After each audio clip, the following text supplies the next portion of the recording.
I just want to comment on that. This never twain shall meet. He who is convinced against his will is of the same opinion still. Now, it epitomises, you mentioned something about cannabis users aren't sick, you say there's no victims. You're both right, you're both wrong. You know, there's gross generalisations. There are sick cannabis users. Our mental institutions... There are sick peanut butter consumers as well.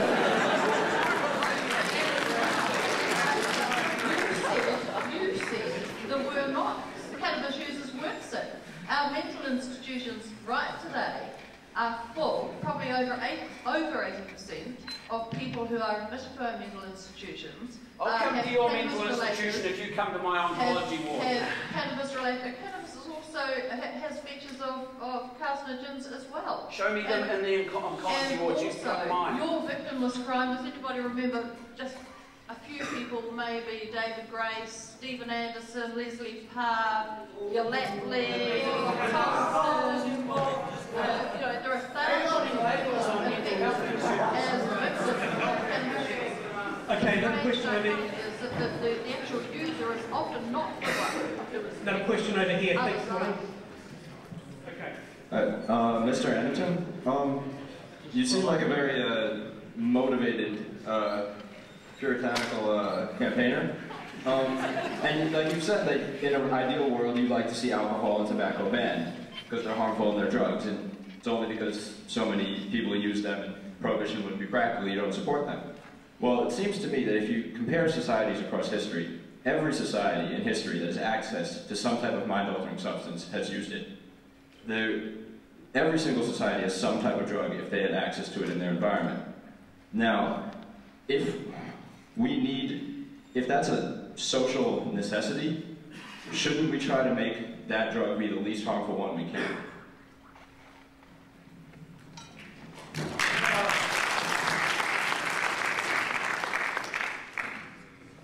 Well, I think we've heard tonight quite clearly that there isn't any drug that's unharmful. They're all harmful. Well, isn't it least harmful? Why would you want something that's least harmful? Why don't you have something that's actually beneficial for a change? Why on earth are we arguing about what is the least harm? It's just ridiculous. And the idea that we go around proselytising to young New Zealanders that they have to have drugs to enjoy themselves, have a good time, that they have to get drunk in order to have a good time, which is what often is portrayed, and they have to, you know, be smoking to be hip or whatever it is, although that's going out of fashion right now. I mean, the idea that young people need stimulants to actually have a good time at their age is just ludicrous. It's about time we actually told them the truth. Have a great time when you're young because you've got hormones coursing through your veins that most of the people on this panel will get the right arm for. It's been vaguely controversial here. Taking Jim's point, and it's a well-made point, why would you want someone to have something that's harmful? I haven't got it with me, but there was a wonderful little bit in the listener. I don't know if anyone read it on the plane down here, and it was about sex. And they monitored 1,000 people, whatever number of people, and essentially it goes like this. Those who were educated to say no, to abstain from sex, that was the goal, did it just as much, if not twice as hard, as those who were educated to be careful. The point I think I'm trying to make, and it's a question as well, at a certain age, everyone indulges in risk-taking and experimenting in, God, it's a big world, I didn't know that happened. I mean, you know, your first year out, that happens to you. So how do we deal with those people? How do we hold them close? Yeah, keep them from getting a whatever through the head, but still allow them to grow up. Because you can't grow up by not trying. You can't. You're lucky I'm here, eh? Yeah. Well, the reality is, of course, that young people do take risks, and that's part of growing up. And some of the things in our society where you know, stop kids climbing trees, where you have to have rubber mats on grass so you don't fall off the swing, are just ludicrous. But we're not talking about the normal risk of growing up and all the rest of it. We're talking about artificial stimulants and chemicals which do harm. No one in this room, no one here, oh I see, so cannabis, among all of these does no harm. No harm. Are you saying it does no harm?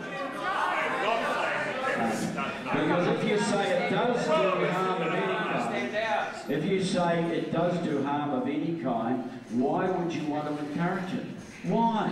I cannot understand the reason why you want to promote it. I understand why you want to educate people, why you want to do X, Y, and Z. But encourage it, make it seem all right, normal, yeah, right. Okay, let's move on. We need to get Anderton and rest here for a moment. Take a look at question over here, please. Mr. Anderton. Sorry. I would like to say this to everyone. It seems like we've kind of started talking about only young people. I think there's a huge segment of the population where there is research to uphold the benefits that cannabis can give to certain people with certain conditions. And we're not a bunch of young people who are trying to find a way out of life. I think you are terribly underestimating the young people, those who are here and the young population in general, because if you look, they do really care, and that is why they want to engage in open discussion so real and good decisions can be made for the whole population.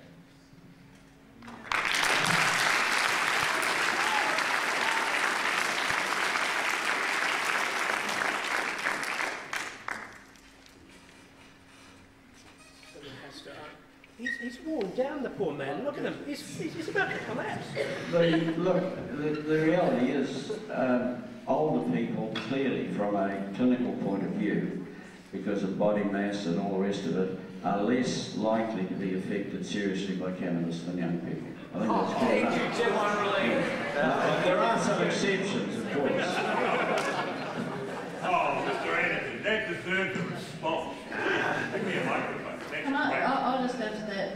It's interesting actually, because there's not one person here probably who wouldn't agree that alcohol can be very damaging and dangerous and used in a wrong time and wrong place, but the same still applies. About 70% of the population can use alcohol from time to time without obvious ill effect, and it does have some medicinal value in some areas of society. So cannabis in that respect is not that much different. We use it for the same reason, probably on the same occasions. It works differently, but it's still sort of the same scenario. There's no carbs. And what you're saying here is that I'm virtually saying that 70% of the population we wouldn't have to waste our time on if we got it right. If we got our policies and our education right, we could put the money and the effort into the preventative side of things, the validation side of things, trying to stop young people moving beyond experimentation. For those that went through to, say, the abuse stage, we could put more money into that, and then we could put more money into treatment. But, you know, if we all, any of us, say something adverse or something that you disagree with about cannabis, there's an uproar. So why can't we reach the same understanding or level of understanding about cannabis that we have of alcohol? Let's have an act of parliament. Because we have